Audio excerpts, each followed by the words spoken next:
বীর চট্টলা টিভি। আসসালামু আলাইকুম। বীর চট্টলা টিভি থেকে আমন্ত্রণ জানাচ্ছি, আমি তানিশা সুলতানা আফিফা। বিএনপির ভারপ্রাপ্ত চেয়ারম্যান তারেক রহমানের ১৯তম কারামুক্তি দিবস ও দেশনেত্রী বেগম খালেদা জিয়ার রোগ মুক্তি কামনায় চট্টগ্রাম নগরীর ১১ নং দক্ষিণ কাট্টলী ওয়ার্ড বিএনপির উদ্যোগে ইফতার ও দোয়া মাহফিলের আয়োজন করা হয়েছে। আজ রোজ শুক্রবার ইফতারের আগ মুহূর্তে নগরীর কাজের দিকে জামে মসজিদ প্রাঙ্গণে উক্ত অনুষ্ঠানটি অনুষ্ঠিত হয়।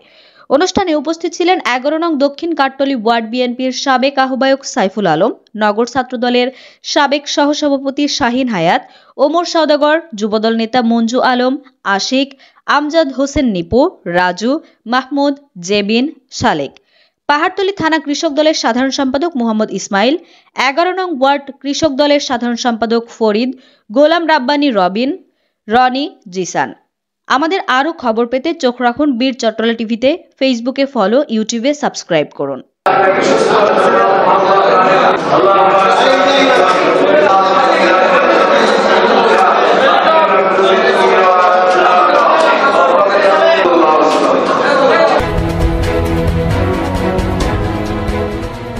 বীর চট্টলা টিভি।